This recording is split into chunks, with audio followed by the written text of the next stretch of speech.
நம்முடைய இரட்சகராக இயேசுவின் நாமத்தில் உங்கள் யாவருக்கும் என் அன்பின் வாழ்த்துக்கள். கர்த்தருடைய ஆவியினால் நமக்கு விடுதலை. 2 கொரிந்தியர் 3:17 கர்த்தரே ஆவியானவர். கர்த்தருடைய ஆவி எங்கேயோ அங்கே விடுதலை உண்டு. பொல்லாத ஆவி சவுலை பிடிக்கும் போது தாவீது சுரமண்டலத்தை எடுத்து வாசிப்பான். அதனாலே பொல்லாத ஆவி அவனை விட்டு நீங்கி சவுல் ஆறுதல் அடைந்து சொஸ்தமாவான். சவுலுக்கு தாவீதின் மேல் பொறாமை.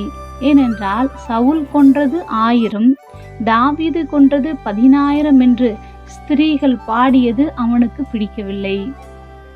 பொறாமை, பின்பு பொல்லாத ஆவி. அதன் விளைவாக தாவீதை கொலை செய்ய தன் வாளை உருவி 2 முறை அவன் மேல் வீசின போது தாவீது அதிலிருந்து தப்பி ஓடினான். கர்த்தர் தாவீதோடு கூட இருந்தார். எல்லா காரியங்களிலும் புத்திமானாய் நடந்து கொண்டான். அவர் என்றும் நல்ல ஆவியானவராக நம்முடன் இருக்கின்றார். சூழ்நிலைகள் இன்று எதுவாக இருந்தாலும் நம்மை பலப்படுத்தி விடுதலை தருபவர். இயேசு நம்மை பாவத்திலிருந்தும் சாபத்திலிருந்தும் நோயிலிருந்தும் விடுதலையாக்கினார். சத்திய ஆவியாகிய தேற்றரவாளனை இன்று அதிகமாய் அறிந்து கொண்டு விடுதலையோடு வாழ்வோம்.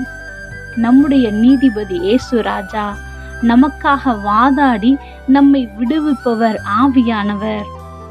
சத்துருக்களின் கையிலிருந்த நம்மை விடுதலையாக்கி உயிரோடு இருக்கும் நாளெல்லாம் பயமில்லாமல் வாழ செய்கின்றவர்.